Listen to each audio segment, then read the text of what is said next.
water me. I am the weeping tree. Come under my canopy. Bring your friends, your books, your weed. Build a new world under me.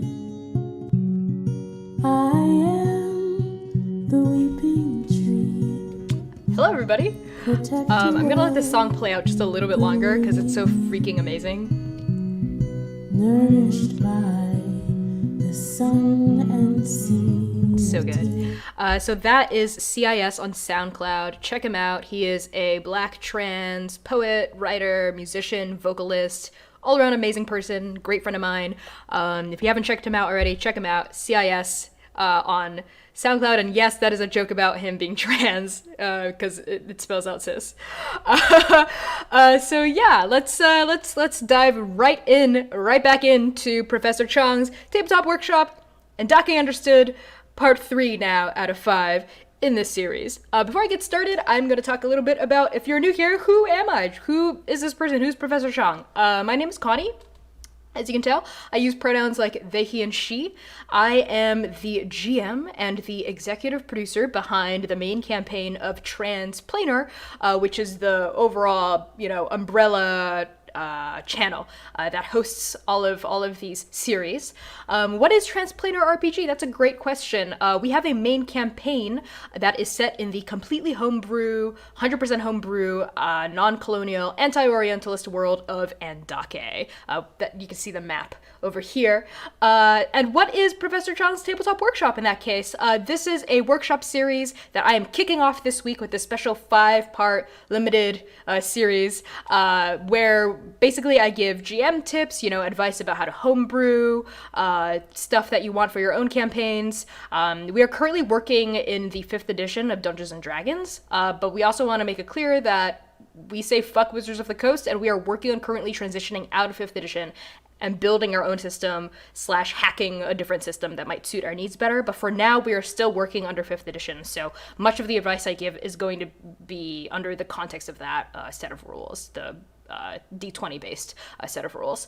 So yeah, Professor Chang's Tabletop Workshop is about giving advice to, GMs, to world builders, to storytellers, and Andake Understood, this 5-part series, is our special way of kicking off Professor Chang's Tabletop Workshop. And Andake Understood is specifically about understanding this homebrew world of Andake, my design process, what exactly is Andake, like what the various cultures and powers are all about. So it's like a primer on the lore and the history and the culture of Andake, and also my design process that goes into creating it and my philosophy that hopefully you can get something out of.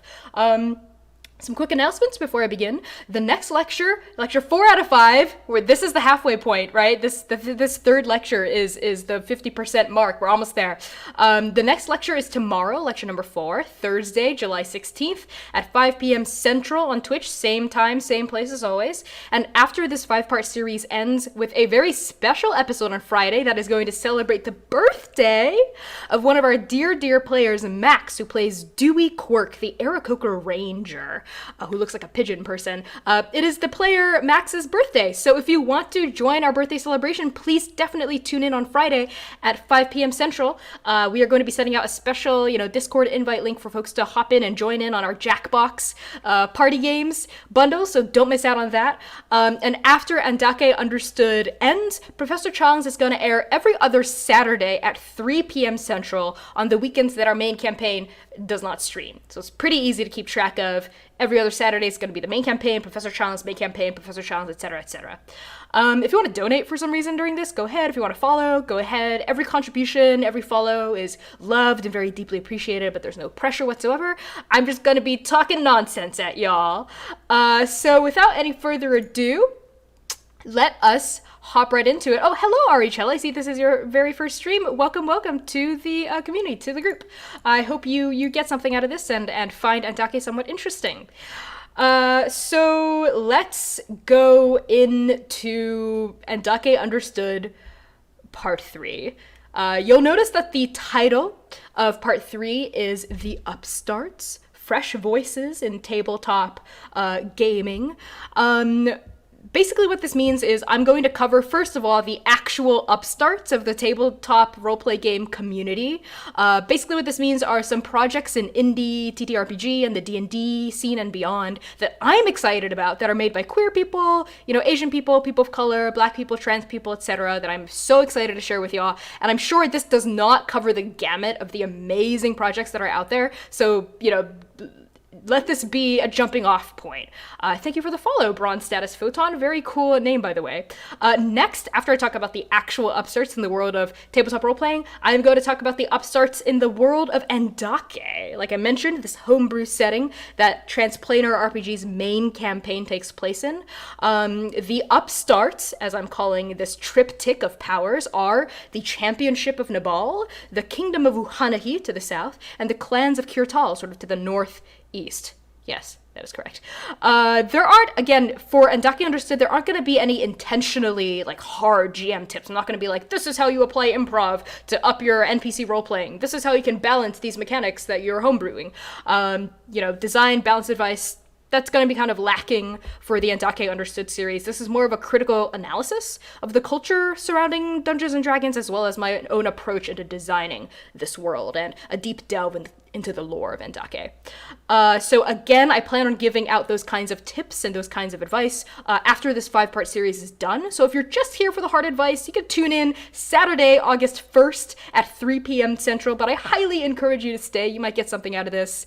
I don't know. So let's get right into the upstarts of the tabletop roleplay community. Again, this is by no means an exhaustive list. If you think of something that I didn't cover, please drop it in the chat so other people can check out all the cool projects. If you have your own project to plug, if you're a marginalized creator or your project is about marginalization in some way or highlighting an often underrepresented part of tabletop role-playing, please plug your own projects in the chat. This is going to be the one chat, I think, the one stream where I am going to actively encourage others to plug their own projects in the chat, as long as they're on topic, as long as it boosts marginalized voices in some way. So the first project I want to talk about is Hutopia TV, who is hosting us right now. I am so excited to share Hutopia with everyone. For everyone who doesn't know, that is H-U-E, like the hues of a rainbow, Topia, T-O-P-I-A, Hutopia TV. They are essentially a variety tabletop streaming channel with a very diverse programming made by Black and Indigenous and mixed people of color for Black, Indigenous, and mixed people of color. But that doesn't mean that our only audience is just BIMPOC or people who identify as people of color. White folks can watch as well. Maybe you'll learn something. You'll learn to decenter yourself, right, in tabletop gaming, and check out a lot of really talented guides, GMs, and players that may have been overshadowed, by the wider aspects of this community, let's say. I say we because I am a player on one of the tabletop campaigns that's using the Quest RPG system that you might have heard some buzz about on Twitter if you've been plugged into that for Hutopia. So honestly, check us out. It's Hutopia TV on Twitter, Hutopia TV on Twitch. Give them a follow, give them, retweet their stuff. They're awesome. We're awesome. Check us out. I'm so excited to see where Hutopia goes in the future. We just hit affiliate recently, even though we've only been active for a week, so I'm so excited about that. And again, I can't wait to see where Hutopia goes. Keep an eye out on us. After Hutopia, I also want to talk about this actual play podcast, also using the Quest RPG system called Prism Pals. If you haven't heard of Prism Pals already, they are an actual play that features queer people and people of color, and this one is specifically family-friendly, I believe. So if you have kids, or if you're friends with kids, or if you know kids, or interact with them in any capacity, Prism Pals is a great show to share, or to introduce kids to the idea of tabletop gaming, but that's not to say that kids are always new learners, xin shows, as Chinese would be, the Chinese term would be for when it comes to tabletop role-playing. But if they are, the Prism Pals is a great way to introduce them to tabletop role-playing. And if they're not, this can be a great show for them to watch or listen to if they're interested in such a thing. So Prism Pals, follow them on Twitter, Prism Pals, check them out. After Prism Pals is, by the way, I'm not getting paid for any of these plugs or anything. This is just me looking up on my own time, the projects I'm tangentially familiar with on Twitter, where I've checked out or vetted myself. This is just all me, and none of this There's no sponsorship here. There's no payment. The next project I want to plug is Unbreakable Volume 1. This is a 5th edition for Dungeons & Dragons supplement, like a supplemental rule book that features all kinds of like cool adventure modules, homebrew, magical items, like NPCs, monsters, etc., made by Asian people for you to add more diversity into your games.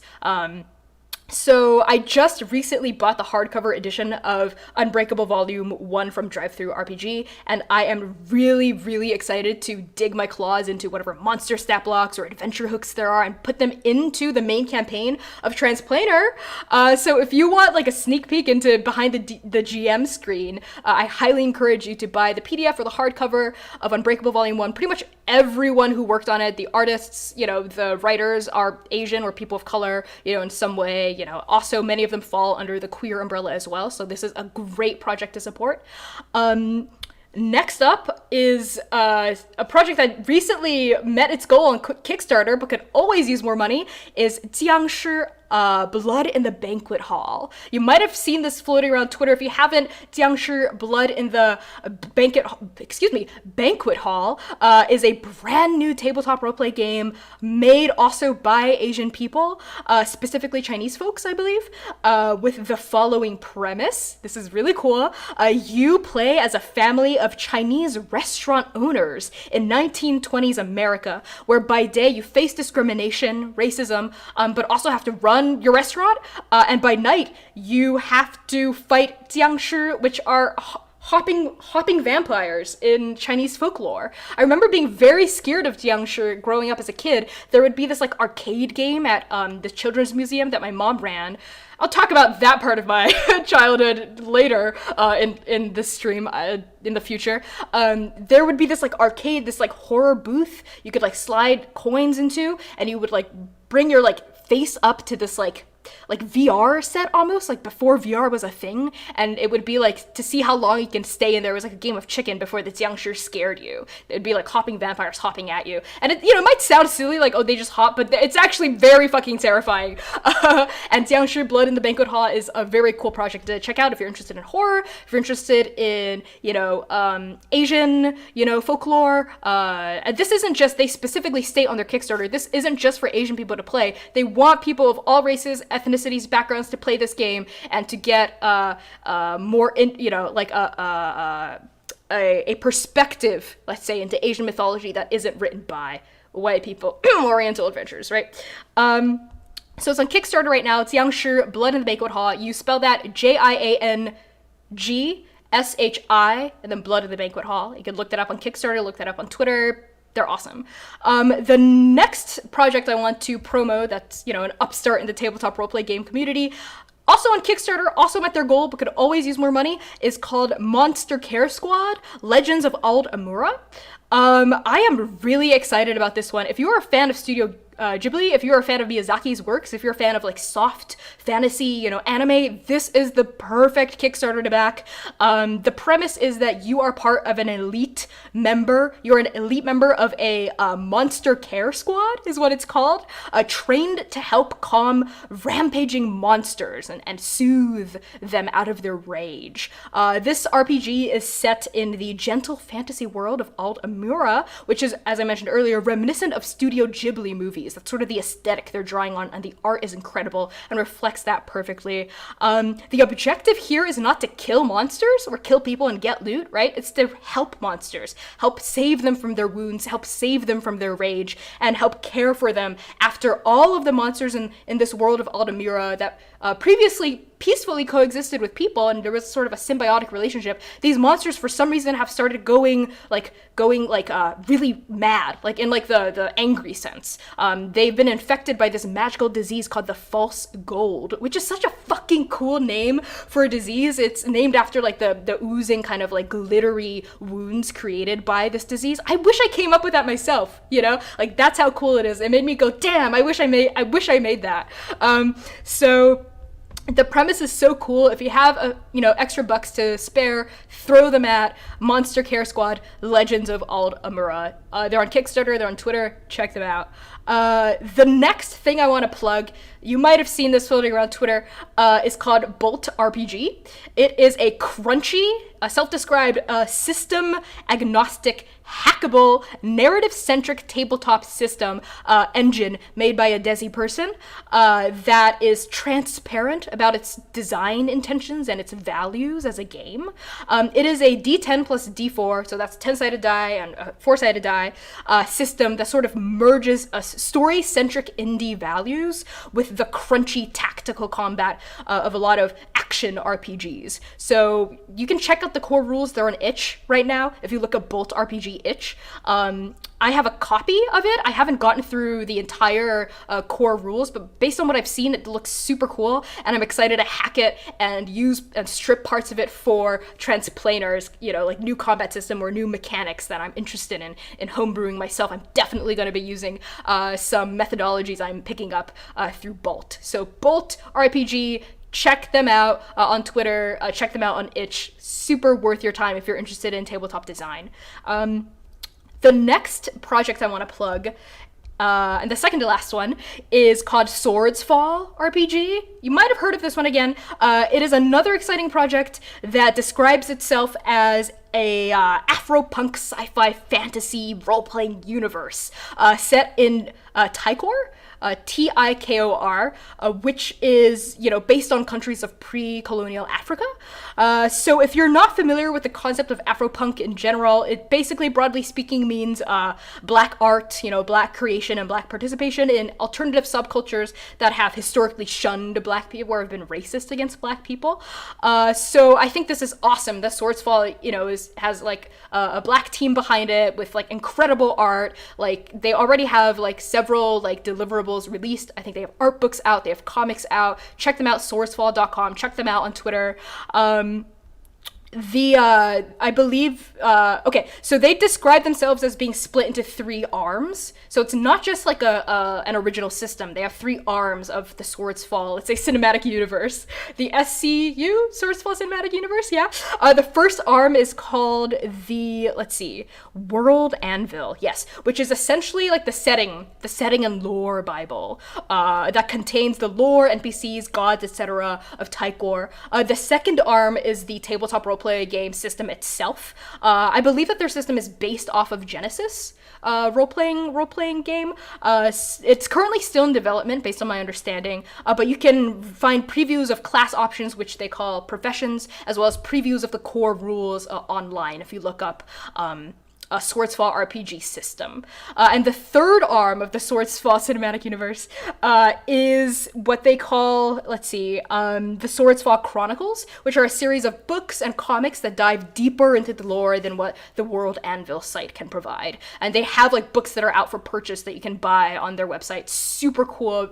Very, very inventive, imaginative, extremely original world that I highly recommend you look into. They also have like this adventure module, I think called Summit of Kings, which is basically like a rap battle that you can play out and plug into your own campaign. Super cool. I'm definitely going to check that out. If you haven't already, I highly recommend you do as well. And the last project I want to plug, but by no means is the last project ever that's out there, is called Fast Times at D&D High. It is a brand new podcast. I think the first episode just dropped today. Run by queer, trans, and black folks. It's basically about, it's exactly what it sounds like, Fast Times at D&D High. It's a fantasy high school where trials and tribulations to the students occur. I'm in their Discord server, and I've just been there for like a few weeks now. I've been like looking at the art they've been dropping, the previews, the clips. It sounds super cool. Check them out, Fast Times at D&D High on Twitter. Check them out on Apple Music. I think they're also out on Podbean. Give them a listen. I can't wait to listen myself.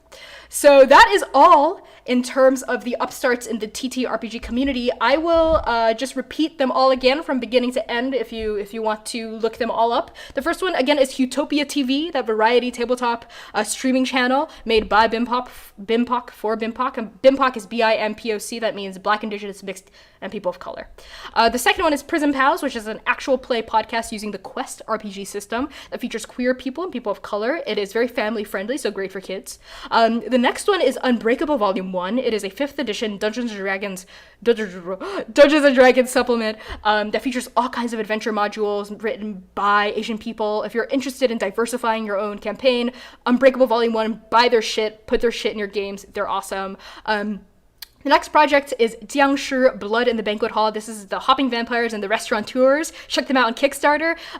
Give them a follow. The next one is Monster Care Squad, Legends of Ald Amira. Check them out on Kickstarter. Studio Ghibli, Save Monsters, gentle fantasy world, very different approach to conflict that I mentioned during my first lecture. We have to think about alternative ways of responding to conflict in order to,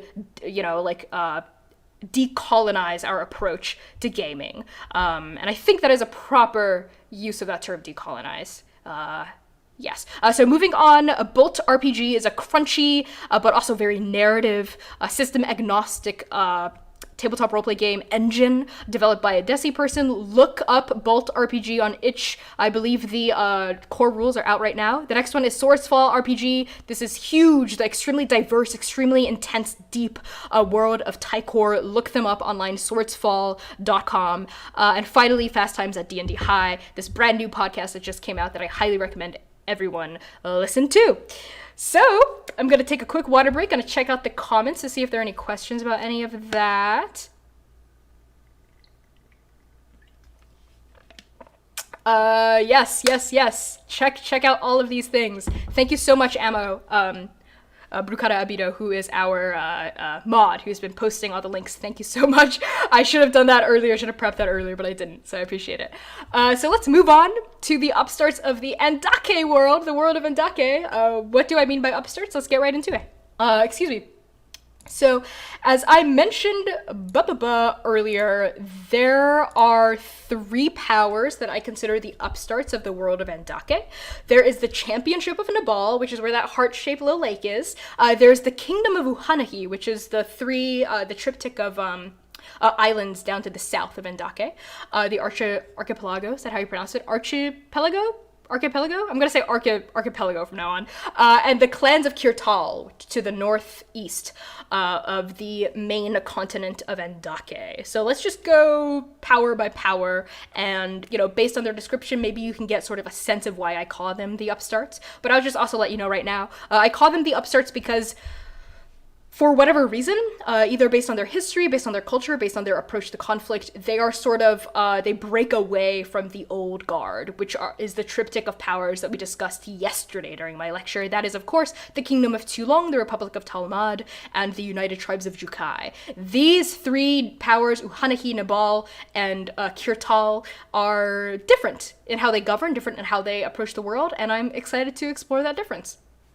So let's start with the Championship of Nabal. That is the little heart-shaped area over there.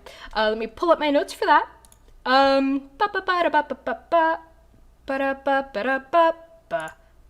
Okay, so the fun thing about the Championship of Nabal is I'm usually very transparent about my inspirations, my real world inspirations for each power. For example, Tulong is modeled off of dynastic China, Jukai is modeled off of post-Sengoku era Japan, Talmud is sort of a mashup between the early Roman Republic and aspects of medieval India, stuff like that. Nabal has no intentional inspiration. I say intentional because I could have been subconsciously or unconsciously influenced by my own inherent biases or by my own latent desires or perspectives, but there was no intentional adding of a real world culture to Nabal. So this was a very interesting thought exercise for me, both in the design of the history and the culture, but also in their government and in the geography of Nabal. So I'm excited to talk about this. First of all, the Championship of Nabal worships their god of the 8, which is the name of the pantheon shared across all of Andake, is not a god, but 2. Skad and Nektis, they are collectively known as the lovers and the gods of risk and reward. So Skad and Nektis sort of govern the realms of luck, fortune, chance, thievery. You know, they sort of grant rewards to their followers that scale with the degree of risk their followers undertake.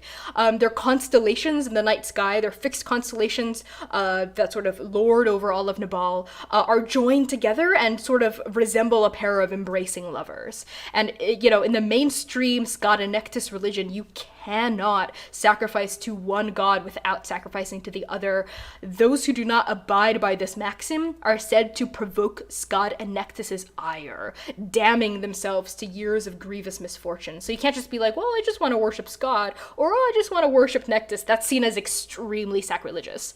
The next thing to talk about is that the capital city of the Championship of Nabal is Rasso. Rasso resides, you see that X, right, in the middle of that heart-shaped lake? Rasso resides on Clathau Island, in the middle of the Ingir Lake. The southeastern shore of Clathau, the island that Rasso is on, is the most developed part of Clathau, and you can sort of see tall, spiraling buildings of wood and stone rising into the heavens, visible from any part of Ingir's shoreline, which is saying a lot. I mean, if you look at that as the whole world, that's a huge fucking lake. So if you can see these towers from any part of the lake, those are huge fucking towers, right? The tallest towers here, right, are well over, like, I say 80 stories, but I think they're taller than 80 stories, probably more like 100 to 150 stories tall.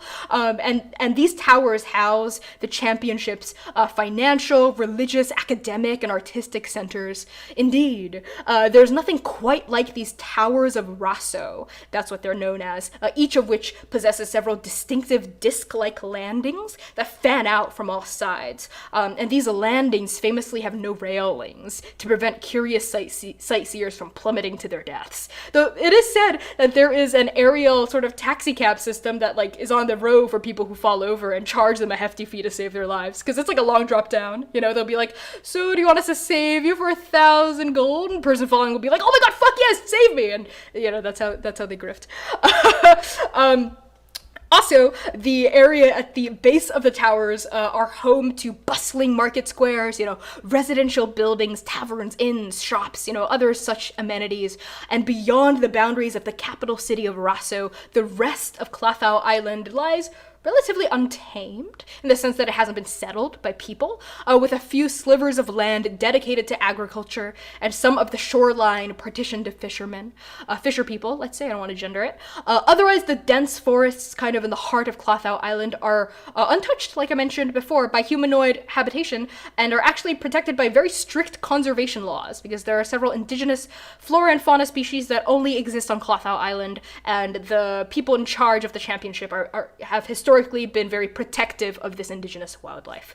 The aesthetics of the Championship of Nabal is adrenaline junkies galore. If you couldn't tell already based on my description of the gods of risk and reward and the people falling in the taxi cab, etc., the name of the game here is you take a risk and you get a reward. Like the gods they worship, the people of Nabal, and especially the people of Rasso, subscribe to a kind of winner-take-all, fortune favors the bold mentality, a very daring outlook on life mediated by the teachable muscle of skill. So many hasty newcomers to the championship, maybe who didn't grow up here, who are desperate to prove themselves, you know, overextend their abilities and their talents and end up acquiring, you know, lifelong injuries or even getting themselves killed.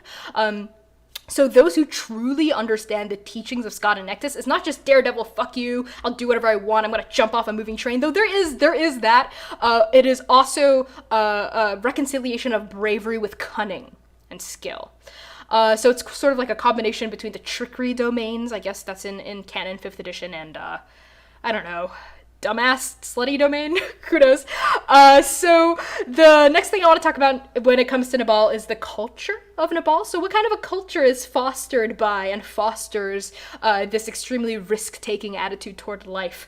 It is a culture that embraces and pushes the boundaries of art and politics. So in Nabalian culture, valor and mastery are not limited only to feats of magical or martial prowess. Singers, dancers, poets, performers, of all stripes and shapes can find a daring home in Nabal where artistic risk-taking, right, and experimentation are equally encouraged as much as physical acts of bravery. So too are philosophical and academic radicalism. This is where you'll find not only like anarchists, but also people who are like beyond anarchists, who are like, what if we all just behave like chickens? And they'd get like a lot of like funding to like explore that particular line of thought. This is where your like fringe thinking, like your super radical approaches to life, your strange philosophies can really be fostered, and it creates an environment where questions are embraced. I definitely low-key based some of my own college experience. I based a lot of the world building for this kind of culture off of my college experience. I went to this college known as Hampshire College in Western Massachusetts, where you were encouraged to take control of your academic path. So there were no majors or minors. Everything was self-designed. There weren't even any grades. You didn't get graded A, B, C. You got these things called narrative evaluations. So like, honestly, my experience at Hampshire really inspired how I designed the culture of Nabal. It was like, what if everyone in Nabal was a Hampshire student to a certain degree? So when it comes to, this extreme thinking, you might be thinking, okay, well, what about fantasy neo-Nazis? Are they welcome in Nabal? And I'm going to respond to that by saying, first of all, systemic racism doesn't exist in Andake, so that's one way of dealing with that. Another way of dealing with that is that, even though censorship laws and cultural taboos in Nabal are lax, shame is socially mandated in certain respects, especially if risks are taken, both academic and physical, without proper consideration of the situation. That's one way that you can be shamed and told to improve yourself. Another way is if you blame someone else for your own failed ventures. And a third way is if your failed ventures or your risks directly or indirectly harm people who did not agree to undertake the risk with you. So this is sort of how Nabalians approach conflict. They're like, okay, the two of you decided to undergo like an intense performative poetry reading where, let's say similar to, what's her name? Marina Abramovic? Is that the name of that performing artist? There's this performance art called Trust, I think, a trust exercise where she was on the receiving end of a strung longbow that her partner was sort of leaning against. They were using like their mutual weight to like keep the longbow taut. So the arrow was pointed at her chest for like a period of time where they're like sort of like using counterweight to balance against it. So if at any point her partner messed up or let the arrow fly, it would pierce her chest and probably kill her, or at least very severely injure her. And this isn't like a fantasy example. This is like an actual performance piece of performance art that happened. So like stuff like that is what happens all the time in Nabal. And it is recognized that if based on a failure or an accident or a mistake, if the arrow, so to speak, were to fly and pierce your heart, you took on that risk. That's on you, and that's fine, and there's no shame in that. In fact, people are like, all right, they took that risk, it didn't work out the way they wanted, there's at least honor in death, honor in injury, honor in wound. But, for example, if that arrow flew, if the bowstring snapped and hit an innocent bystander, right? If you're doing this street performance, then there would be a degree of shame, a degree of conflict that would have to be talked about. It's one thing to say if you're an audience member who actively decides to watch this, then you are agreeing in to some degree on taking on the risk. But if the performance is sort of irresponsibly laid out, then the area becomes, then the risk becomes a little bit more gray. So another inspiration that went into making Nabal is thinking about conflict and thinking about ways we mediate conflict. I think it's just kind of part of human nature to hurt each other. I have never met another person who has not hurt someone else. And I think this is just part of what makes us people.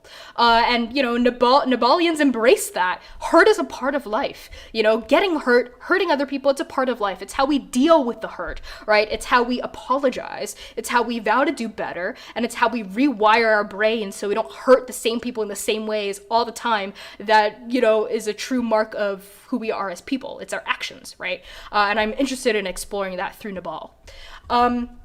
So moving on to the government of Nabal. The government of Nabal is unlike any other on Andake, partly because I did not base this off of anything in real life that I've heard of anyway. The head of the state of the championship is the champion, who wields absolute power over the rest of the government. Their second in command is the regent, whose power and influence are second only to the champion.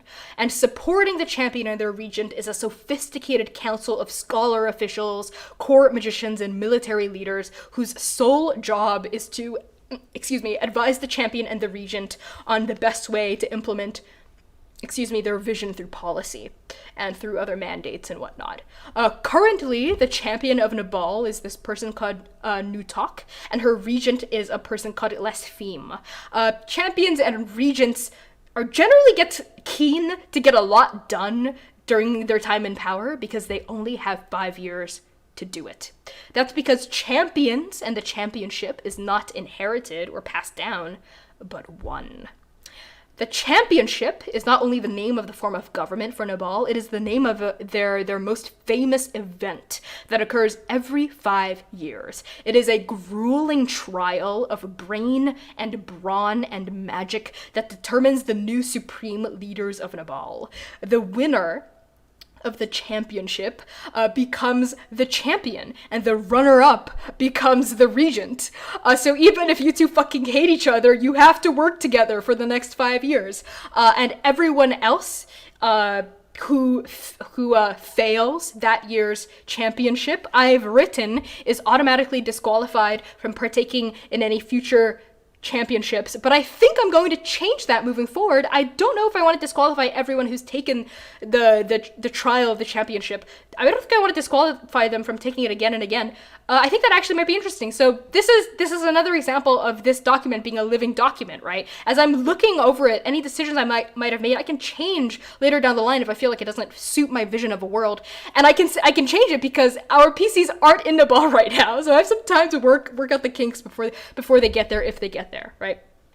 Something I do want to keep, though, is once your term as a champion and or regent is up, you can never take the trial again. So past champions and past regents are barred from retaking it to sort of free up the rulership for new blood every 5 years. The contents of the championship, as in the trial, are a strictly guarded secret and are entirely determined by the current reigning champion with some input from their regent. So every year, the trial is completely fucking different. There are no limitations or rules in place to control what happens. So if you've seen Hunter x Hunter, this was some of my inspiration, the Hunter examination.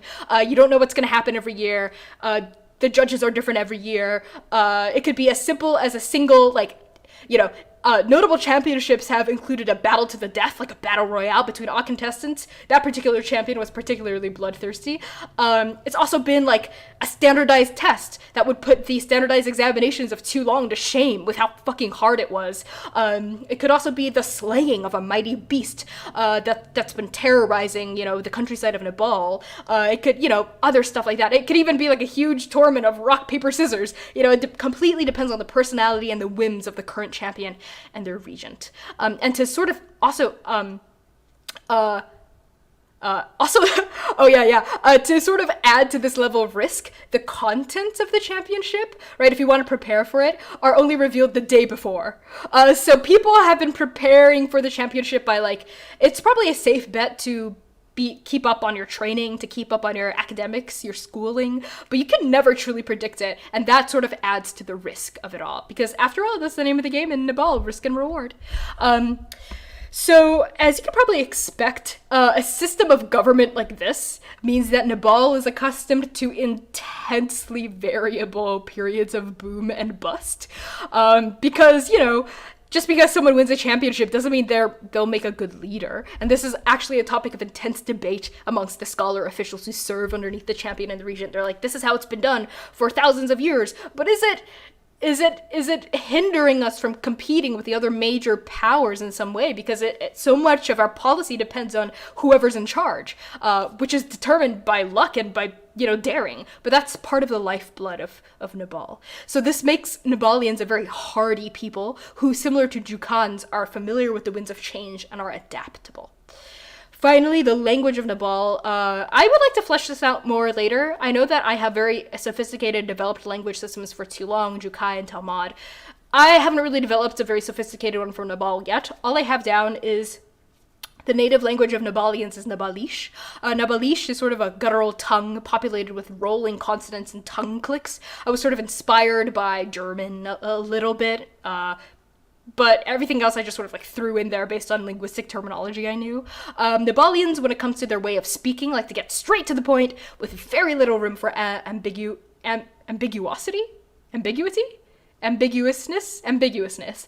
Some might call it unpoetic, right? Especially those from Tulong, but Nabalians would call it efficient. So in terms of the geography of Nabal, there are several landmarks. Sort of to the north, you can sort of see the dotted orange lines are obviously the demarcations between territories. To the north, you can see that little strip of dark yellow land where Nabal borders Talmud. That is the Nabalian scrublands. Nabal is very geographically diverse.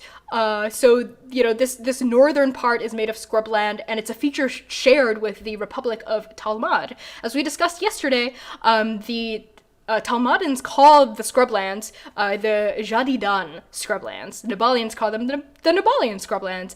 So at that border, Jadidanians and Nabalians frequently engage in skirmishes, and trade, and bushfires, like I mentioned yesterday about the Jadidan scrublands, are common here. And as such, the settlements there are similar to those of the Jadidan scrublands, clay beehive huts that are sort of hardy and resistant to fire, with mud-covered, sort of wet grass roofs to further offer protection from the heat and from fire. And many of the Nabalians who live there identify as herders, hunters, merchants, who often hire mercenary corps to protect their assets from raids or from the flames or from any roving beasts and monsters that might be out there. The next sort of portion of the Nabalian geography are known as the Brittle Finger Woods. So the dry grasslands and the shrubs transform as you move farther south toward Ingir Lake, that heart-shaped lake, into spiny forests of the infamous Brittle Finger Woods. If you don't know what a spiny forest is, look it up. It's super cool. It is a feature, I think, endemic to Madagascar, where they sort of have these super dope-ass trees. They're so cool. You just look them up. I really don't know how else to describe it. And here the Brittle Finger Woods are populated by spiky trees, succulents, invariably fertile soil.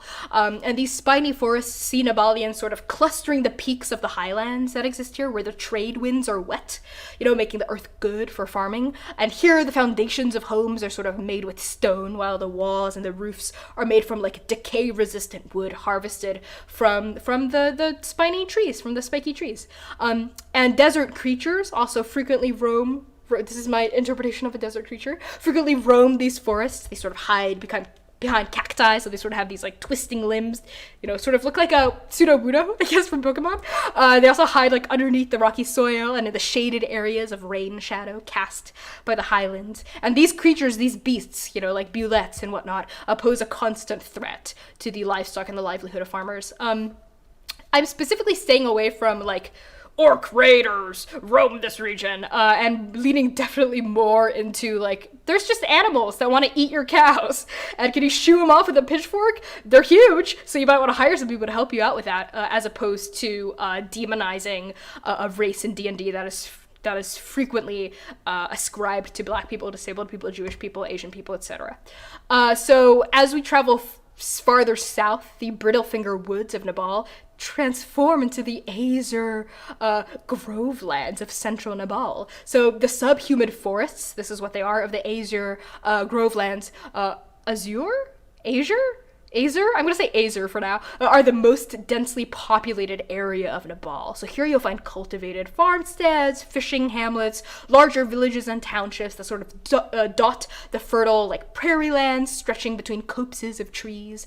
Mountainous hills and wide swaths of green grasses are common, as are trade routes and rest stops for weary travelers on their way to Tulong or Talmud. And the Heavenly Road also runs through the Azer Grovelands here. Heavenly Road is the equivalent of a Silk Road of Andake that connects all the central powers of territories in the main continent. It connects all of them together.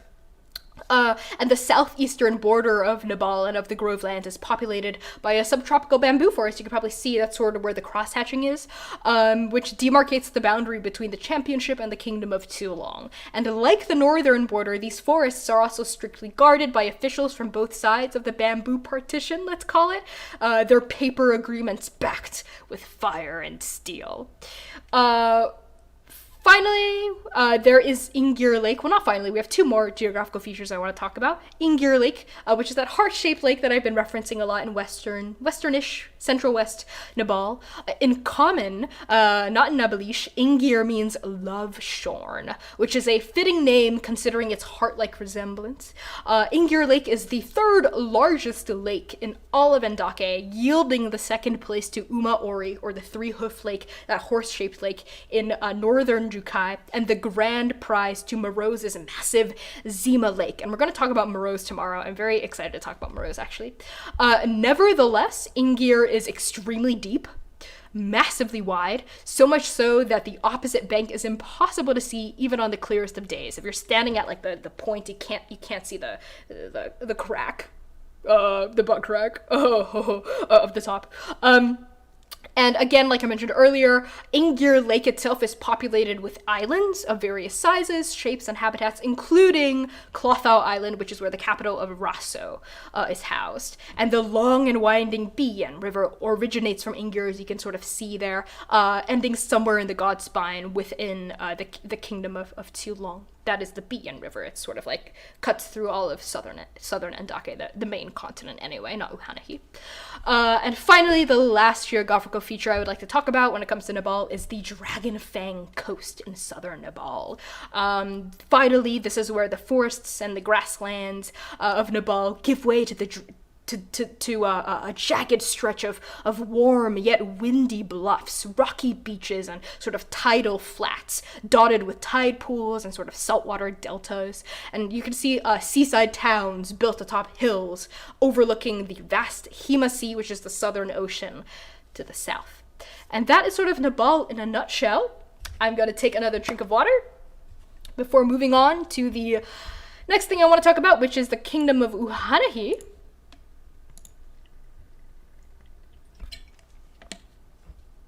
Azure, excuse, I have like some water on my nose.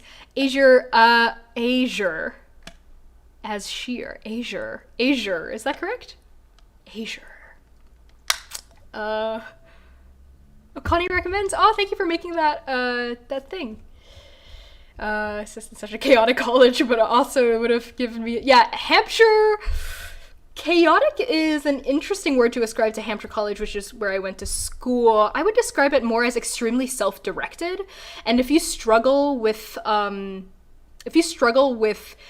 getting stuff done without a structure or deadlines given to you, Hampshire College is probably not a good fit for you. If you're very self-directed, if you sort of have like your own mind, if you like having experimental approaches to academia and to art, Hampshire College is worth looking into, but it's a private college that costs a shit ton of money, and I cannot in good conscience recommend it to anyone who struggles with cash.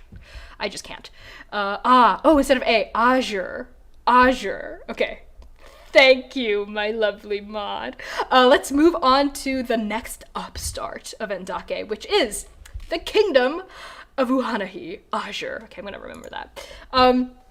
So, is there anything I missed about Nabal that I wanted to talk about Oh, yes! before I move on from Nabal, this is so funny. I have described Nabal to my partner C, who is one of the players who plays Oka in the main campaign. I have described Nabal as a nation of rivals to lovers tropes, because the relationship between the champion and the regent is often one of intense rivalry, right? Usually there's like the favored person to win for every championship. There's usually like a few standouts, right, among like the crowd, and they often end up being the champion and the regent. The real question is like who in the rivalry is gonna get it. So there's always that like romantic sexual tension there that I thought that I also wanted to play with because I'm a sucker for tropes.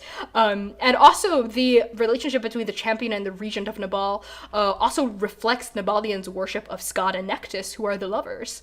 So it's very common for a champion and a regent to fall in love and to like start dating and marry or whatever, like after they ascend to the throne, so to speak. It's also common for them to fucking hate each other and not get along at all. It is rare when it is a rare championship when the champion and the regent don't have strong feelings for each other one way or another. So moving on. Yeah, I fucking love that trope. Moving on to the Kingdom of Uhanahi. The Kingdom of Uhanahi is that archipelago of three huge islands to the south. Of the mainland, the main continent. The people of Uhanahi venerate Mahu, who controls fire and water, wind and wave, but we'll get to her in a second. The archipelago of Uhanahi sort of floats in the southern Hema Sea, as I mentioned. That's the name of the southern ocean. And there are, as you can see, 3 islands that are each unique. They each have their own unique ecology and their own unique socio-political niche that they fit into for the kingdom. So let's talk about Mahu for a second. Excuse me, her full title is Mahu of the Southern Tempest, goddess of volcanoes and ships. She sort of oversees the realms of hot water, as opposed to her sister, Nitbuza, who oversees the realms of cold water, that we'll get to tomorrow.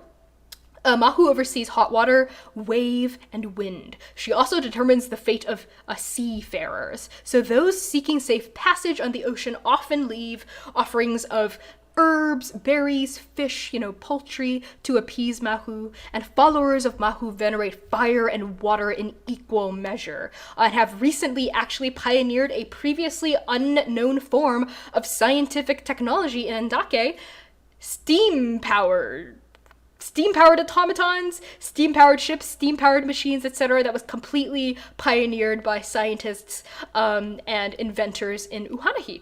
And the constellation of Mahu resembles a woman with waves for hair. And I'll talk a little bit more about this technology later and why I decided that it made the most sense for Uhanahi to have access and dominance over this kind of invention. So the capital of Uhanahi is known as Awanui. It is built into the side of the once active volcano of Moe Atua, and it sort of faces the boundless, glittering Hema Sea. The lower tiers of Awanui have open access to the ocean. You can sort of see where the X is marked. That's where the capital is, making it a fisherman's dream. A fisher person. I have to stop gendering. Fisher person? Fish person, making it a fish person's dream. Ships, sailboats, rigs, canoes are frequently docked at Awanui Harbor, where locals sort of toil night and day to harvest fish, clams, mussels, sharks, eels, corals, pearls, and other bounties from the ocean. And this harbor is also obviously a hub for trade. The next tier up of the capital is comprised of residential homes, buildings made of wood, clay, and tile that sort of house the people of Awanui.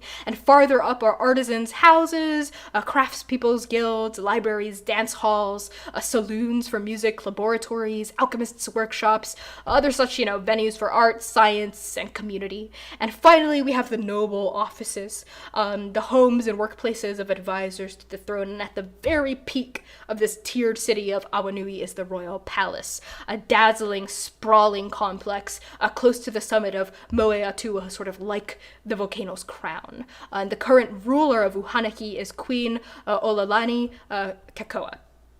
As you can tell based on a lot of the naming, my real world inspiration for Uhanahi is definitely the Kingdom of Hawaii, and to a lesser extent, Maori culture and Maori peoples of New Zealand, the indigenous peoples of New Zealand. And I'll talk a little bit more about my inspirations in a minute after I get through the culture and the lore of Uhanahi. So the primary aesthetics here, the uniting aesthetics of Uhanahi, are technological advancement, and a very special kind of social maneuvering that I'm excited to talk more about.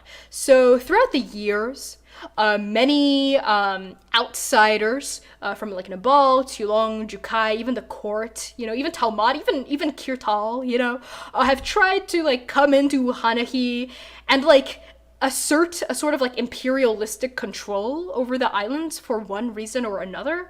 But the people of Uhanahi and their queen have always repelled these attempts, and this sort of manifests in now the modern, the current day events of the campaign in their very, very sophisticated way of economic, social, and cultural soft power that they wield over outsiders.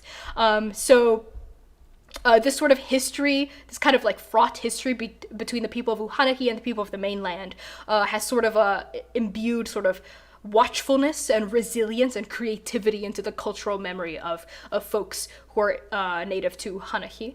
And moreover, no other power, when I say technological advancement as a central aesthetic, no other power in Andake has sort of achieved the kind of technological innovation that Uhanahi has in recent years. So like I mentioned earlier, steam-powered machines, which is, fire and water smashing together, which is perfect, right? Because they venerate a deity of fire and water. Steam-powered machines, knickknacks, automatons are most common throughout this archipelago than anywhere else in the mainland. But their popularity is quickly spreading across the rest of Andake. Most recently, the Uhanahi Research Laboratory, or the URL for short, which I'll talk about a little bit more, has debuted a marvelous steam-powered ship, the only one of its kind, belonging only to the queen herself. And it is said to easily outstrip any wind-powered ship in speed, durability, and maneuverability. So sort of like the culture of Uhanahi here is what I like to call preserving the past and embracing the future at the same time. So as a people, separated from the mainland by a considerable stretch of water, the people of Uhanahi tend to be fiercely loyal to each other and to the crown. But of course, there is always diversity of perspective and thought. This is just sort of like the general perception of Uhanahi. And Uhanians are skilled sailors, they are skilled fisher people, they're skilled navigators, artists, and, perhaps above all, scientists and innovators. Again, some of the most technologically adept innovations and inventions come from Uhanian minds. So a little bit about the government of Uhanahi. Uhanahi is a monarchy. The current ruler, as I mentioned earlier, Queen Olalani Kekoa, she directly oversees the day-to-day affairs of her kingdom, and she's sort of seen as a very down-to-earth ruler. There is a very tight-knit network of royal officials, noble families, sorcerers, courtesans, and inventors that sort of assist the queen in her day-to-day activities, along with an elite royal guard that protects her at all hours of the day. And unlike other royal families sort of spread across the mainland of Andake, like I mentioned earlier, Queen Kekoa often mingles with the public. She eats meals, with commoners. She frequents the marketplace. She patronizes music halls. She's always accompanied by guards, just in case assassinations occur, right? But civilians are allowed, permitted, and even encouraged to speak face to face to the queen and air their concerns, and just talk to her. And this sort of strengthens the bond between the queen and her subjects and sort of helps her keep her finger in the pulse of the kingdom in a very real, grounded way. And the language of Uhanahi is called Uhan. It's sort of, the only descriptor I have written down is that it is a language that ebbs and flows like the waves. I don't really have anything else written for it yet, but I'm interested in developing it more. So some things I want to talk about specifically when it comes to my design of Uhanahi. First of all, let's talk about the technological advancement.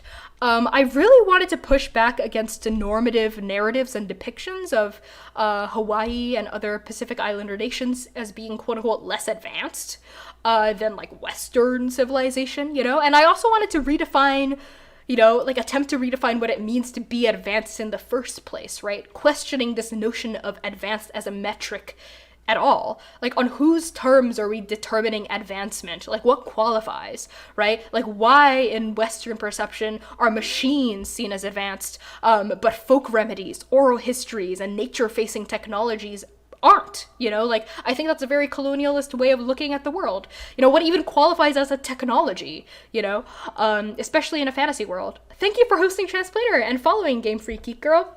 Thank you. So these are definitely questions I'm grappling with when I was and continue to design Uhanahi and, of course, the Uhanahi Research Laboratory. Thank you for following Starchmonger. That's Max, who is a player in this campaign. Thanks for finally following us.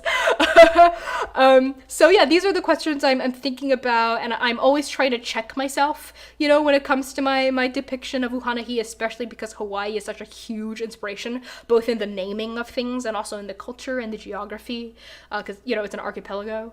The other thing I wanted to talk about, is tourism. And the relationship between Uhanahi and the mainland. So, first of all, I wanted to honor the Hawaiian history of Hawaii being a monarchy, and currently, is currently being occupied by American forces in a really horribly, colonialistic and imperialistic way, and I completely support the sovereignty of indigenous Hawaiians. Excuse me, I've got, snot bubbling in my nose. I don't know if you can hear it, so I'm just gonna breathe in very quickly, excuse me. My lord. Anyway, how's that for Foley work, am I right? So I wanted to honor that history, and I specifically wanted to look at pre-colonial and pre-imperialized Hawaii, and I, at the same time, I am interested in Hawaii's sort of modern designation as a tourist destination, right? Interested in the sense that I want to read more about how tourism is damaging Native and Indigenous Hawaiians' culture and the economy. And I by no means am I positing myself as an expert on this. I am always looking for, articles and, videos by Indigenous Hawaiians talking about this topic. And,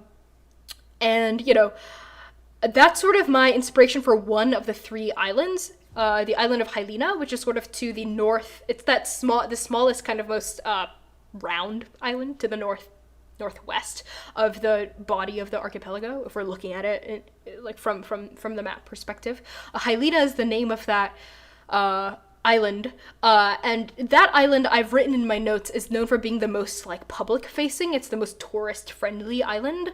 Let's see what I've written for that. So it is known to native Uhanians as the face of the kingdom, Hailina Island.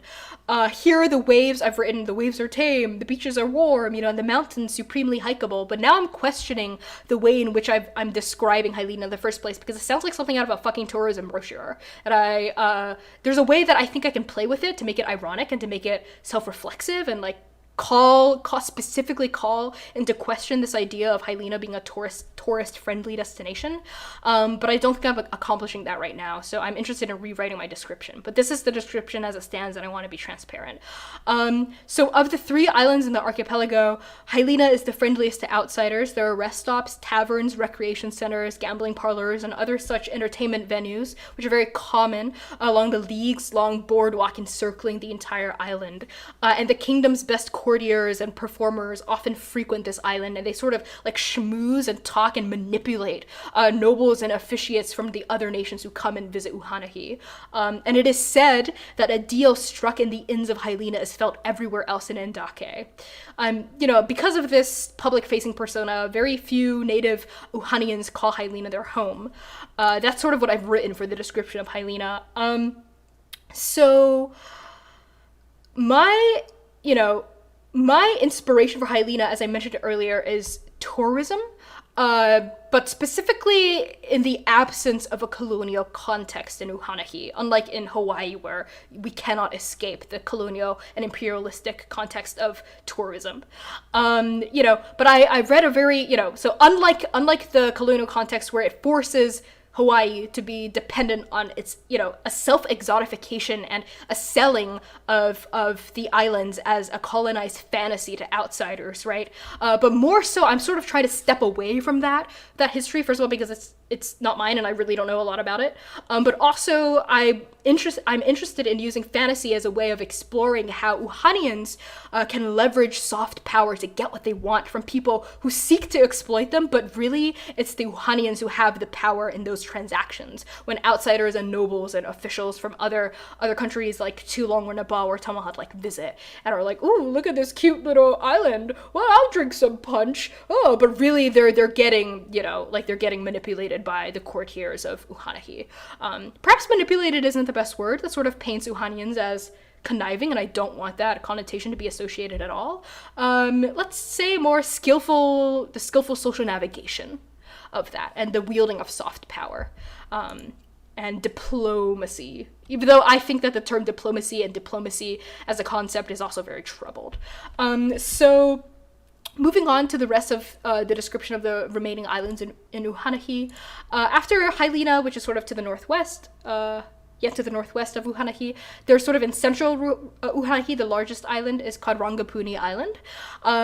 It is the site of Awanui, of course, the capital. It is geographically very diverse. Sort of the western horn of Rangapuni is comprised of coastal seabeds, coral reefs, and forested beaches that slope gently upward as we gradually move southward. And here, as we move toward the southern horn of Rangapuni Island, the forest transforms into sort of like a more tropical jungle that sort of bustles with life and activity, and towns here are sort of carved out of natural breaks in the wilderness, with houses made from humidity-resistant wood, cement, clay, and tile, and several such townships are scattered about the base of Moe Atua, the volcano, of course, that dominates the central crescent of Rangapuni Island.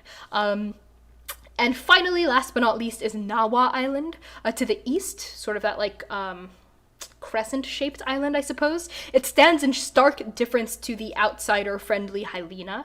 As the smallest island in the archipelago, is it? I'm not sure if it is. It's probably the second largest. I have smallest written here. I probably just scaled it wrong. Nawa is completely closed to outsiders, and even to native Uhanians who don't have the correct permit. That is because Nawa is home to the prestigious, mysterious, and strictly guarded Uhanahi Research Laboratory, or the URL, which is a scientific institution famous, as I mentioned before, for pioneering steam power technology. The URL sort of folded away in the green mountainous depths of Nawa Island, though its exact location is unknown to everyone but the Queen and her trusted advisors, and of course those who work at the URL. Which Dewey did, who is one of the characters of the main campaign. So sort of to also materially and physically highlight the hostility of this island to outsiders, as though Mahu herself were protecting the secrets of Nawa Island. The waves around the island's shore are notoriously treacherous, right, filled with fickle gusts, mercurial tides, and hazardous bluffs that have dashed many a smuggler ship to pieces against its rock-hewn edges. And even native I almost said Hawaiians, right? That's how deep my inspiration runs. Even native Uhanians who grow up riding these waters will have difficulty navigating the waves around Nawa, and storm clouds sort of commonly gather around and above the island, growling with thunder, flashing white with lightning. And it's almost kind of weird, how storm-wreathed Nawa Island is. It's odd. Perhaps it warrants some investigation by the party. So that is sort of Uhanahi in a nutshell. I'm going to drink some water and sort of glance at the chat.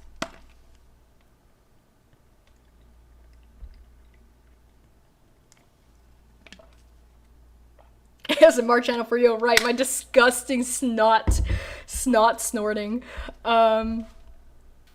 Yeah, okay, I'm just gonna move on to the third and final member of the Upstarts.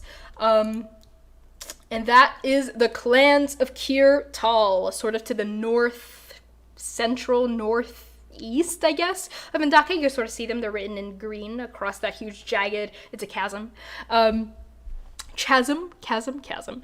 So, I've been talking so much. I've been talking for an hour now. Let's bang it out. Let's do it. Kirtal. Let me open you up. Open you up. Rock you like a hurricane. No. If you really want ASMR, I can do it. I can sort of whisper into my mic. And because you do have... Sorry, that was disgusting. Okay, yeah, let's talk about our first hour is up, guys. I'm going a little stir crazy here. I shouldn't use that term crazy. I should say something more like I feel pent up. Okay, let's talk about Kirtal, the clans of Kirtal. I will cut it from the VOD, yeah. So the clans of Kirtal worship Goltanger, who I'll talk about in a bit, and they control a northeastern swath of the mainland to the south of Morose. Sort of unlike the other powers of Andake, the clans are nomadic. Because Galtanger, the constellation, which is the sun, Galtanger is the sun. The sun does not have a fixed position in the sky, so neither do Kyrians in the green earth below. So let's talk a little bit about Galtanger. Galtanger, as I mentioned earlier, wow, nice burp, is the sun herself. As the only star god without a fixed position in the night sky, followers of Galtanger are seasonally nomadic, sort of sustained by the milk and meat of their herds. And those who worship the sun goddess believe that blue skies and green fields are a sign of her favor, and sort of venerate the freedom promised by an open, sprawling prairie. Connie's, my personal favorite geographical feature is a prairie. I just like fields. I like looking at fields. So that's where a lot of my personal artistic inspiration for designing the geography of Kirtal comes in as well. So due to the clan's nomadic nature and sort of their sovereign ruling structure, which we'll get to in a second, there's no formally recognized capital, unlike the other powers of Andake. And the primary aesthetics here are freedom and herds. So Kyrians are kind of famous among non-Kyrians for valuing freedom above all else. You know, physical, metaphysical, and figurative freedom, like fresh air, fresh ideas, are the lifeblood of Kyrian culture, which is also influenced by yurts, you know, caravans and animals. So Kyrian camps are comprised of portable yurts, carts, caravans, and wagons, and these structures are sort of made of wood, felt, you know, and animal fur, and wooden pens and fences are constructed and deconstructed sort of seasonally to facilitate the transportation of their herds, which are the most valuable aspect of Kyrian society.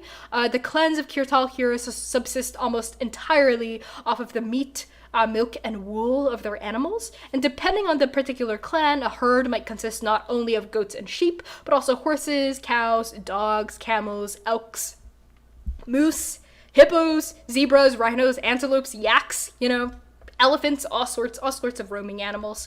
And the more affluent a clan, the greater their combined herd and the more decorated their traveling settlements. So value, you know, economic power and social power sort of based on your animals and on your settlements.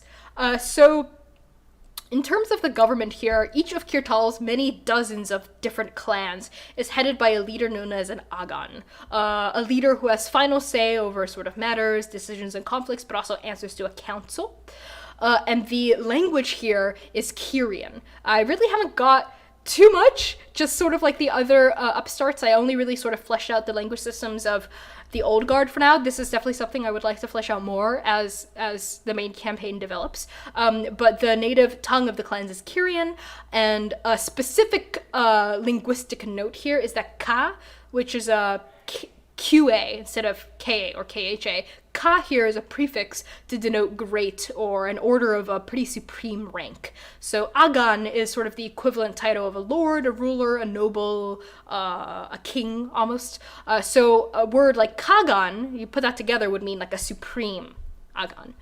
So in terms of landmarks of the clans of Kirtal, there is, first of all, the Ogumor River Valley, So this is the description I've written: the moist chill of northern winds from the wintry northern Moros blow into the Ogumor River Valley, generating rainfall and more temperate conditions than the scorching Tanushlik Desert to the south. And the Ogumor River Valley is a fertile valley comprised of sweeping lowlands teeming with tall, lush grass. And the Kudal Road is one of the many offshoots of the Heavenly Road, and it spans east to west across the Ogumor River Valley. And the sort of rugged Ogumor highlands to the north eventually feed into the perennially frozen Zima Lake, upon which the commune of Moros is built, and we'll get to that tomorrow. The clans of Kirtal sort of spend summers in the lowland prairies of the Ogumor Valley, herding their livestock from field to field and setting up camp for the warm months. And when the weather turns bitter, then the clans move northward, climbing the face of the valley to reach the hilly highlands and their hidden nooks that shelter them from biting autumnal winds. Because really, when it gets to, cold areas, it's at a certain point, it's not really the temperature that gets you, it's the wind, right? So in addition to the Ogumor River Valley and the Ogumor Highlands, there is the Tanushlik Desert to the south. The river valley is sort of denoted by the dark yellow to the northern half of Kirtal, and the light yellow is the Tanushlik Desert. So the very southern border of Kirtal, as you can see, is demarcated by the God Spine, which sort of generates a rain shadow. A sleeper hit term of my entire series is rain shadow. I've used that term so much. The God Spine sort of generates a rain shadow to the lands directly north of its sprawl.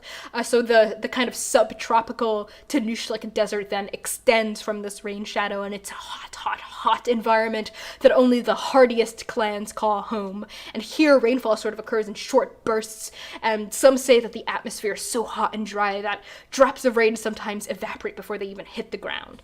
So that's sort of like the broad strokes of Kirtal. Something I wanted to talk about is the term Agan. So my real-world inspiration for the clans of Kirtal comes very directly from Mongolian nomadic culture. Specifically pre-Mongol Empire, during like the unification of the confederacy of various tribes of Mongolia. I use the term Agan because I originally called the leaders of the various clans Khans, but this was kind of like similar to my hesitation around using the term concubine instead of consort for the consorts of Tulong. I kind of feared, and I continue to fear, that using the term Khan might immediately conjure like orientalized images of Mongolian people. So that's sort of why I'm modifying the terminology somewhat to sort of offset that and sort of lean into a fantasy instead, lean into the fantastical, originally devised part of world building instead of being like they're Khans. It's sort of also the same reason why I don't want to use the term chief, because I feel like that conjures images of like Native American people that I want to avoid. Also, when I was doing research into the clans of Kirtal, one of my primary ways of researching and getting inspiration from Mongolian culture is looking at cooking videos. I like to cook, I like food, so I watched a lot of cooking videos about traditional Mongolian cooking styles, such as like slow cooking lamb underneath sand, the kinds of like unique ingredients and combinations of ingredients, like using cranberries and beer together to form like a sort of nice brine, and of course salt and pepper and various herbs to create like a very unique flavor profile that I personally have never encountered before and probably would never have unless I had looked up these videos. So now I want to slow cook lamb and smear cranberries all over it, like fresh cranberries and pomegranate seeds. Like, what? That's so awesome. So yeah, something else folks should be aware of when it comes to conflicts in Kirtal is, let me pull this up. The question, will Toktoa Agan become Kagan? So Toktoa is the Agan of the mighty Gan clan, which is the most powerful, wealthy, and respected clan in Kirtal. And Toktoa, she is currently waging a fierce sort of diplomatic battle to unite the clans of Kirtal under a single banner, sort of that's why I say like pre-Mongol Empire, like this is like the sort of like historical period that I'm interested in exploring when it comes to the clans of Kirtal, which is a feat that hasn't been done in the history of the clans so far. To those ends, to sort of like drive home the fact that she should be sort of the supreme ruler, Toktoa Agan has crowned herself Kagan, which is a term I mentioned earlier, a title that means Agan of Agans, right? The supreme Agan. So the various clans of Kirtal have very conflicting feelings about this, right? On one hand, a united front could be good. In the ongoing battle over control of the Heavenly Road. Like, if they're all united under a single banner, there's not a lot of infighting left. They can sort of, like, try to seize control from Tulongans. On the other hand, right, no Agan wants to bend the knee, right, to another Agan. So currently, Toktoa Kagan has rallied the support of about 30% of the clans, which is a pretty impressive number, but not quite enough for her to achieve her aims yet. So a question that is ongoing at the start of this campaign is, will Toktoa Agan become Kagan like she wants, or will her campaign to unite the clans fail? So that's sort of all I have for Kirtal. Like I've sort of mentioned several times over the course of this lecture, everything is a living document. I'm constantly like updating it. I'm constantly changing the wording, changing aspects of the culture. I recently received an ask on our Transplanar Tumblr, specifically about the portrayal of Manaya, who is one of our characters in who's one of the player characters of the main campaign. She is a half-orc fighter. She's played by Devon. Manaya Waidura is her full name. She's from Uhanahi. And the ask came from someone who is Maori, and this person was like, I feel uncomfortable with someone who doesn't identify as Maori playing a character with a Maori name. And me and Devon and, the rest, me and Devon and several other cast members, we talked about it, and we were like, fuck, like, are we fucking up right now? Like, is this problematic? Like, are we overstepping our bounds? Like, how should we go about this? So we, thought very deeply about this, and we sent a response to this person who sent in an ask being like, we totally hear your concerns, like, absolutely, like, none of us identify as Maori or even Pacific Islander in any capacity, or indigenous, to my understanding, based on what I know of my players. So we want to make it very clear that we're very open to feedback, and we're very receptive to feedback, and we know that we can fuck up, and we probably have fucked up, and we likely will fuck up again in the future, and that we welcome you to check us. But also, it's not labor you have to perform. If you, like, listen to this, series, this lecture about Andake, and you're like, I don't like how you're portraying this aspect of my culture, I don't think I'm going to tune in, that's totally fine too. I'm definitely not trying to force anyone to praise us or interact with the world beyond what your comfort levels indicate. So for now, we're keeping Manaya named Manaya, with the understanding that, that was a concern that was brought up, and we're doing our best to portray Uhanahi in a way that sort of honors the inspirations that I took and continue to take from Hawaii, and doesn't portray people from Hawaii in a negative, colonialist, orientalized, imperialized fashion. That's sort of like our number one priority, again, is sort of harm reduction and not harming the people that we are trying to uplift. So yeah, that is kind of what I want to sign off with when it comes to my conclusion of the, discussing the upstarts. And now I would like to transition into the Q&A phase of the lecture. So put things in the description. Yeah, hopefully I will remember to do that. Video links would be appreciated. Yeah, were you inspired by your trip to Hawaii, our family trip? Ria Vera is my sister. Yeah, I was actually. We took a trip so I'm Chinese American, and me and my sister were all Chinese, took a trip to Hawaii over Christmas, where we had a very, like, touristy interaction and relationship with Hawaii. We went to, we stayed in hotels, we did, like, the tourist thing, and I was inspired by that, but I also wanted to decenter my own experience as a tourist from my construction of Uhanahi, which is why I think it's very important for me to look at articles, videos, etc. written by indigenous Hawaiians and native Hawaiians when it comes to building Uhanahi. So yeah, let's get to the Q&A section. I see we have our first bands. some people. Would love to hear more about the salt and the drama later, because I have not been looking at that. So yeah, let's see live questions. Professor Challenge Tabletop Workshop episode 3 questions. Question number 1 comes from Ari _Chella. How can you effectively check yourself on bias when world building? Oof. I think I have alluded to this several times throughout this lecture already, just sort of organically. But something that I think is important is just having an open mindset, knowing that I can and will and have fucked up. Because the work, so here's the problem when it comes to building a world that strives to be non-colonial and anti-orientalist, as opposed to just being like, let's play in Tolkien's world, is that you have to do the work, right? Like, if you want to be non-colonial and if you want to be anti-orientalist, which is what we want to be, is we have to put in the elbow grease. We have to put in the work, and we have to open ourselves up to criticism, which is putting ourselves in a creatively vulnerable position, right? Like, I don't think anyone is born liking being called out or called in. I think it's a skill and that we have to cultivate, and that I am still cultivating. I'm an Aries, right? I'm very hot-headed. A personal flaw of mine is I think I tend to take feedback very personally a lot of times, and I tend to get very down on myself whenever I am called out. That's something I'm working through. So I think knowing thyself, like knowing yourself, knowing how you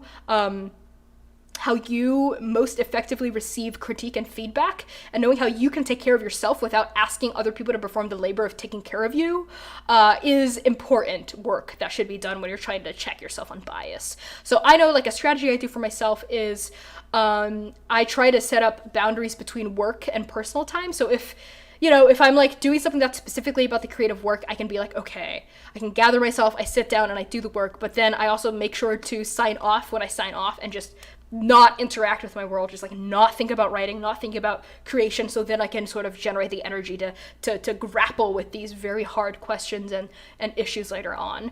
And I think it's just embracing that it's a journey, not a destination, like a constant process, constantly seeking out sources, just like reading articles, watching videos made by the people that I am seeking to represent in some way, or seeking to draw my inspirations from, just constantly putting myself in a position where I am learning new things and where my perspective is being challenged.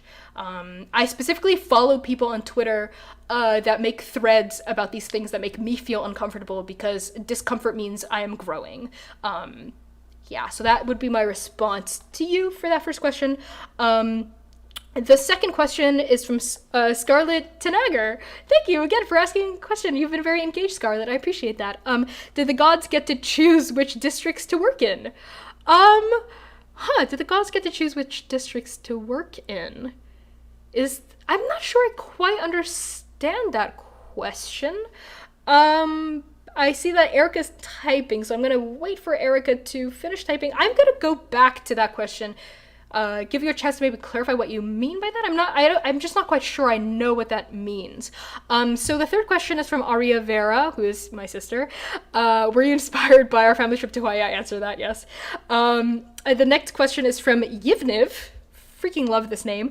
What was the rough process for developing these countries? Did you randomly come up with a concept and then research or identify a country to draw inspiration from before fleshing it out, or try to create a foil for the pre-existing countries, etc.? That's a really good question. In an attempt to not spoil anything for the main campaign, the very first thing I did when it came to building the world, before I even knew what I wanted the campaign to be about, well, right after I knew what I wanted the campaign to be about, I first drew a map.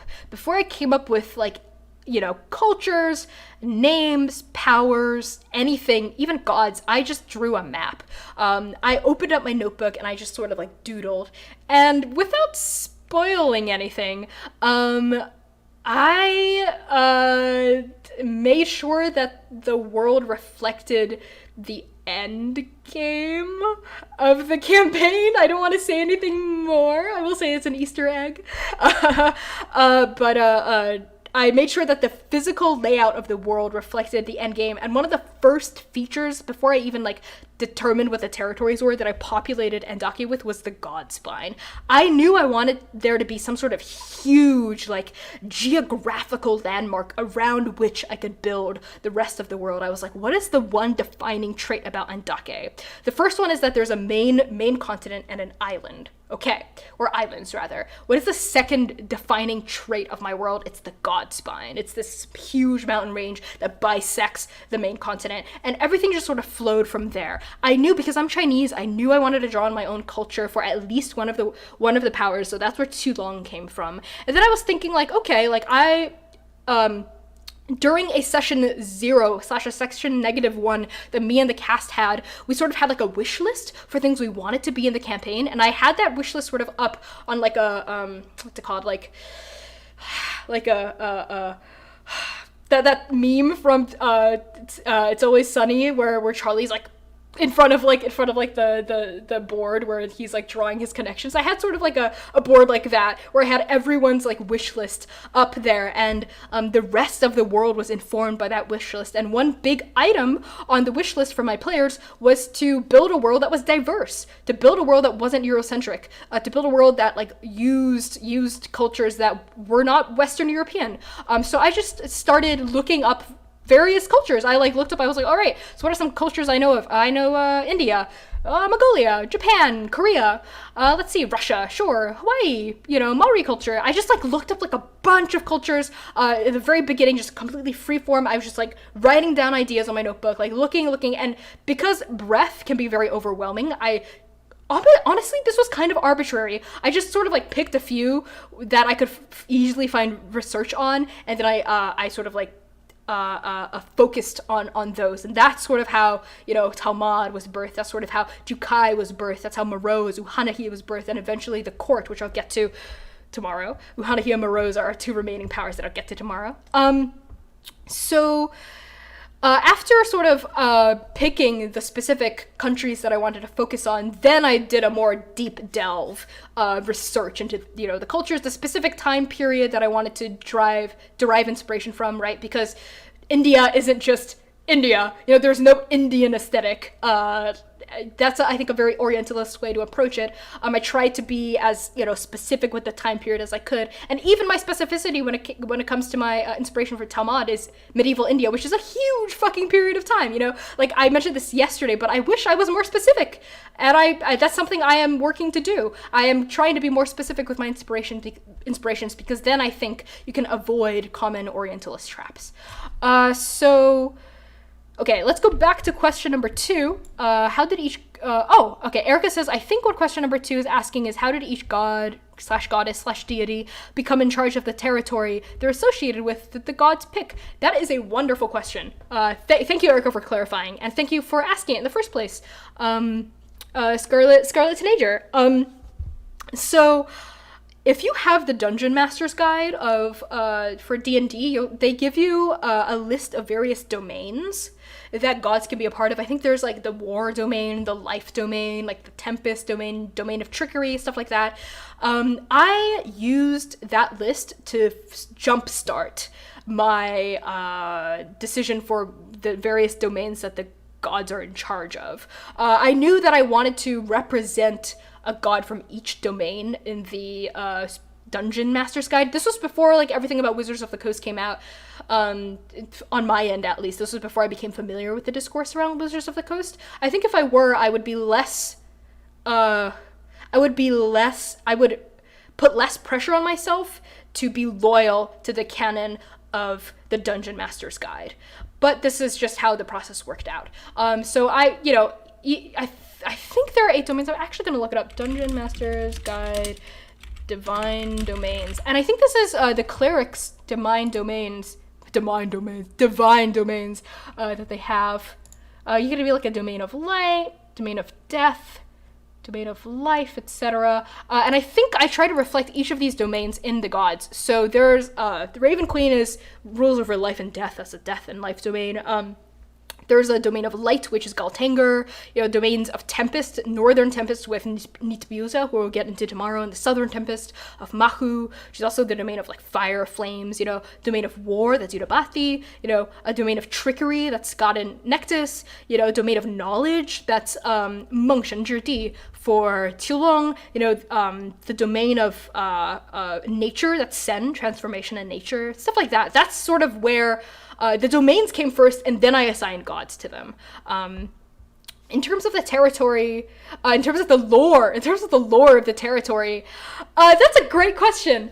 I think I can answer this without spoiling anything, because I feel like the PCs will know this lore about their world, which is, let's see if I can pull it up. Da-da-ba-ba-ba, ba-da-ba-ba-ba, ba-da-ba-ba-ba. I don't think I have anything formally written, so I'll just try to explain this best as I can off the top of my head.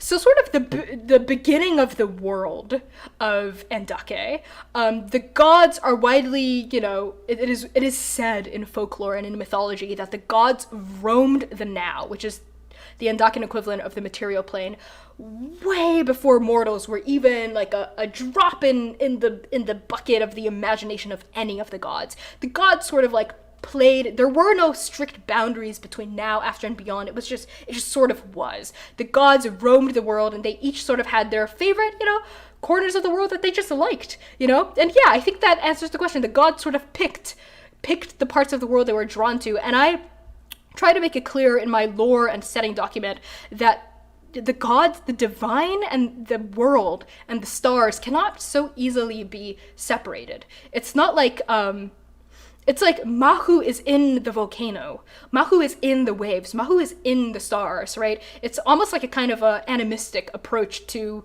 thinking about divinity, as opposed to a more Christian way of looking at it, which is there's some dude up there who might care about you, maybe not, depending on the sect of Christianity, you belong to. But yeah, I was very interested in this idea of the gods are all around us, They are in the beyond, yes, that is they're currently where they reside, but they're also in the birds, they're in the ether, they're in our souls, and they are in the trees, and they are in music. So that's sort of how the gods manifest. After we had, let's say, the era of the gods roaming the now, that sort of gave way to the world being populated by the first people, which were giants and dragons. So it was the gods who created the first people of Endake, who weren't people at all in the sense that we think of them, like smaller humanoids, right? But they were giants and dragons. And after creating giants and dragons, the gods sort of receded from the now, creating the after and the beyond in the process to sort of watch over the world for their own reasons and their own purposes. And this idea of creation, so like, why did gods create giants and dragons? Why did they just remain on Endake and just fuck around forever? I'm interested in the idea of creation and making things, specifically art, right? As what unites us as people. I think that humans make art in the same way that fish swim and birds fly. It's just kind of what we do. It's kind of what makes us people. It's kind of what we can all find common ground over. And I think that is beautiful. And I kind of wanted that to be reflected in the deities of this world. Creation was just kind of part of what they did. They fucked around, they had fun on the now for a while, and then they felt empty inside. They were like, I want to create, I want to make things, I want to make life. So they made life, they made dragons, they made giants, and they were content to let their creations roam and make the world their own. So I hope that answers that question somewhat for you. And yeah, thank you for answering that in the chat. Ammo. This world does not have strict alignments. The gods are sort of seen as unaligned deities, and that's sort of how cults come up. They worship the dark and the evil side of gods. Well, maybe I shouldn't say dark, because I don't want to associate darkness with evilness. I'll just say evil. They worship the more evil and destructive side of the gods, while mainstream religion tends to worship the good, or at the very least neutral sides of the gods, in hopes of currying good things to pass. So, yeah, I see one more question from Suns is a Stone. I'm not well versed in this, but if you're going to explore an area, not a question but a statement, that has tourism. It would be interesting to research how tourism now is basically an industry and what tourism was in a pre-capitalist world. That's a great point. Yeah, I'm only really familiar with tourism right now as how tourism is an industry that is very shitty for the places that it's big in. Like, I'm thinking of, like, cruises and, like, Hawaii, you know, and, like, various, you know, it's like a whole thing that I don't really want to get into because I need to wrap things up. But I thank you for that suggestion. I am definitely interested in exploring tourism in a pre-capitalist context. I wonder if it even was a thing, or if it would even be called tourism. All things to think about. So yeah, thank you guys so much for watching, for coming, for listening. Again, I'm just gonna sign off. My name is Connie. I use pronouns like they, he, and she. You can find me on Twitter by Connie Chang. Give me a follow. I like to interact with people. You can find me on Tumblr at DandDaddyIssues. You can find Transplanar RPG on Twitter at Transplanar RPG, and on Tumblr, Instagram, and YouTube at Transplanar RPG. Give us a follow. Check us out. We'd be super excited to talk more, have more conversations about these topics with everyone who has participated and with folks who didn't get to, but you can watch the VOD later. Yeah, thanks for watching. The next Professor Chang's Tabletop Workshop is tomorrow, part 4. We're going to be talking about the Commune of Morose and the Court of Ravens, that I'm very excited to get to for tomorrow. And on Friday, we're going to celebrate Max's birthday with a Discord Jackbox party pack, so don't miss that. Join our Discord and play some party games with us. We're very welcoming folk. Yeah, and our next main campaign is going to be on July 25th, Saturday, 3 p.m. CDT. That is going to be episode 3. You could jump right in, even if you haven't seen episodes 1 and 2. We're going to be releasing a recap document that you can just read the recaps for episode 1 and 2 to, if you don't have time to sit down and watch the VODs. We would love to have you join us on the 25th of July, Saturday, 3 p.m. CDT. Thank you so much. Again, I'm Connie. Follow me on Twitter, by Connie Chang. Follow me on Tumblr, DandDaddyIssues. Thank you, mods. Good night. Take care. That tender human sleep. I am the weeping tree by Hopkins' house on Elm Street. Give your secrets all to me. I'll hold them close for centuries. I remember that night, the window with the twinkling lights, underneath a dark sky. I saw the wonder in you die, and I was there in the coming days. I watched you leave and I watched you stay, and when the winds would hiss your name, it was I who sent them away. I am the weeping tree.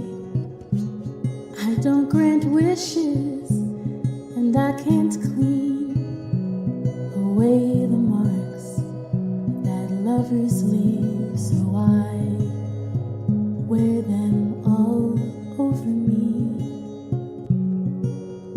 I am the weeping tree. I'm much older than I used to be.